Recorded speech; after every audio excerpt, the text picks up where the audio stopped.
The fighting and the suffering goes on in the Gaza Strip, with intensifying gun battles reported in the city of Khan Yunis in the past few hours. This comes after Israel launched missile strikes against the southern Rafah area, where hundreds of thousands of refugees have amassed in recent weeks. Israel launched its offensive against Hamas after it committed terror attacks on October 7. Entire buildings reduced to rubble in Rafah. Many civilians were killed in the strike. Despite the city's designation as a safe zone by Israel.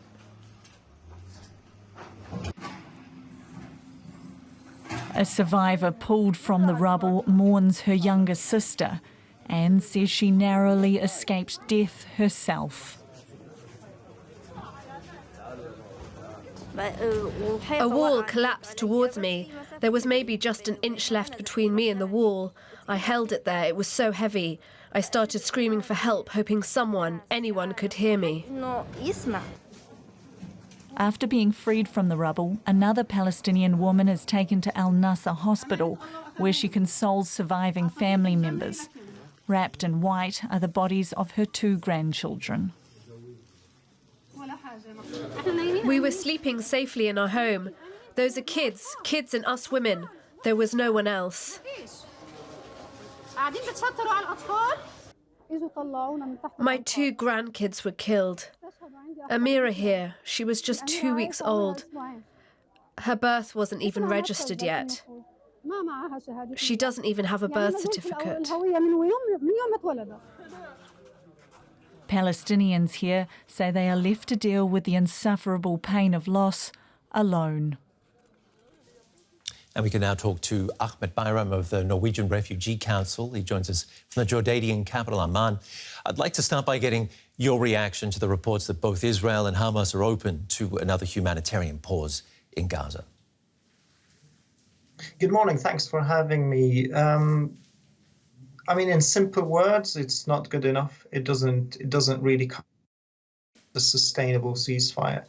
We're not saying we're opposed to this. We're saying we're opposed to short-term pauses that would only go, bring people back to a wave of violence. And what we are seeing on the ground tells us that we need a ceasefire that lasts not days, but really forever. Well, I was watching your report, and this baby that will. These babies that have to be registered as dead before they are registered as born. I mean, it's heartbreaking what's happening, and as if suffering hasn't taken enough toll on the people. What we need is a very serious negotiation for a lasting ceasefire in Gaza.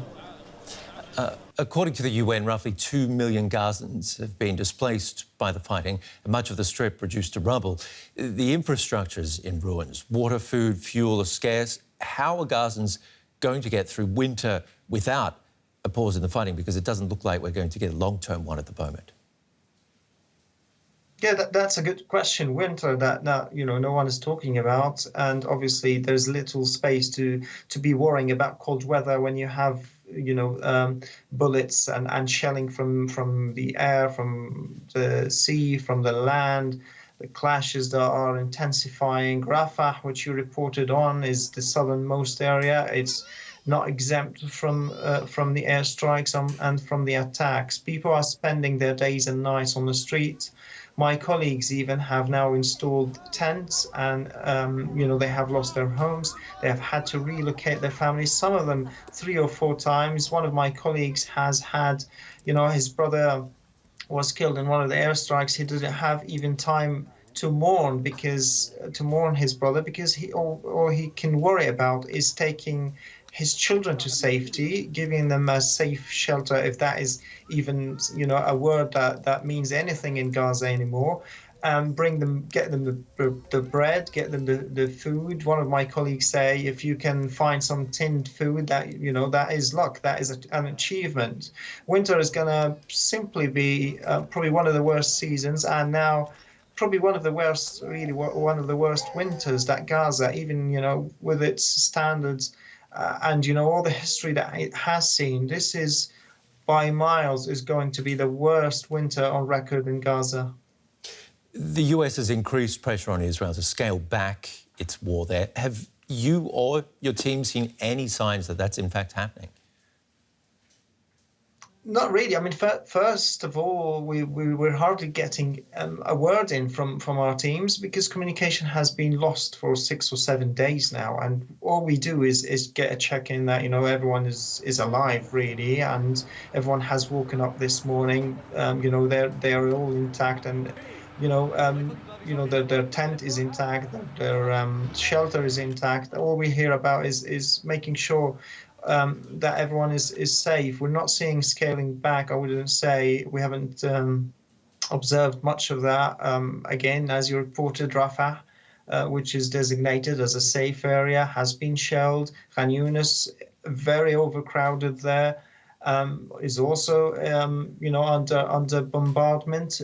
I think if we are going to be taking this seriously in any way, we need all powers that are behind and the allies of both sides and powers that are backing all sides to come together and put the pressure, switch the pressure on, and avert probably a humanitarian catastrophe that the people of Gaza will never recover from if we let them go through what they are going through this winter.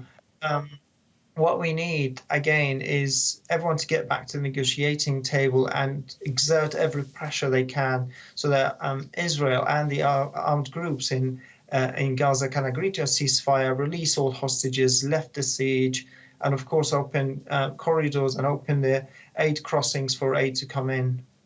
The details there from Ahmed Bayram of the Norwegian Refugee Council. Thanks for being on DW News. Thank you.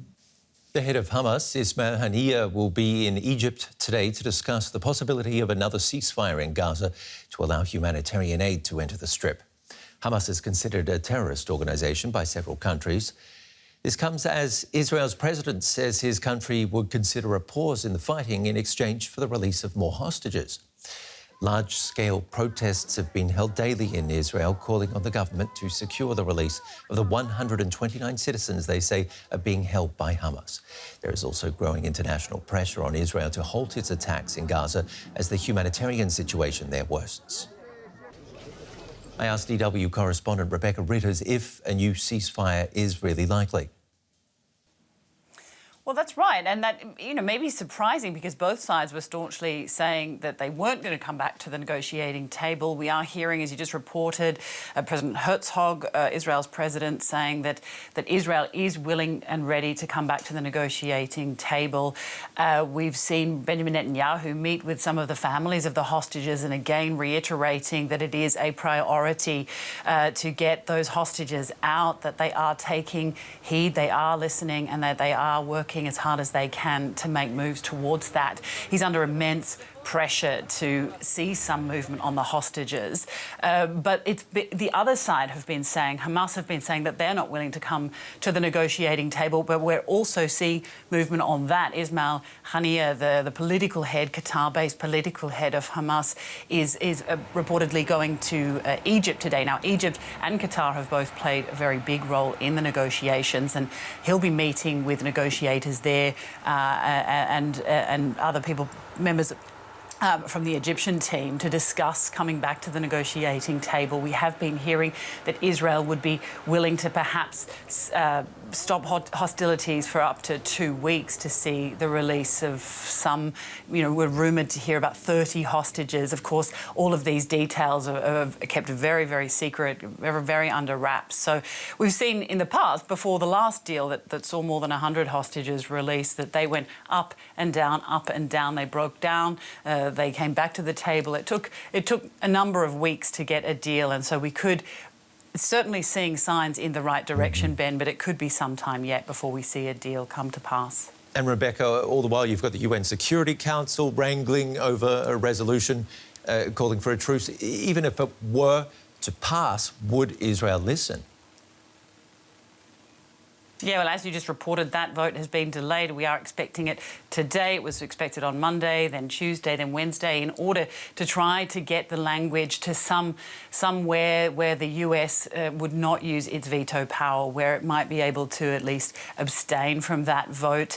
Remains to be seen whether or not that will happen today. But whether or not Israel will heed that warning, it's certainly not looking likely. They're under pressure. Israel has been under pressure even from the US, who've sent many dignitaries here and politicians here to try to persuade Israel to move to the next phase, as they call it, of fighting, a less intense, more targeted phase, to try to bring down those civilian casualties. But that's not something we're seeing. In fact, Defence Minister Yoav Gallant saying that they're going to expand the ground operations. So even if that vote is successful today in the UN Security Council, we may not see any moves from Israel in that direction. Rebecca Ritters for us in Jerusalem.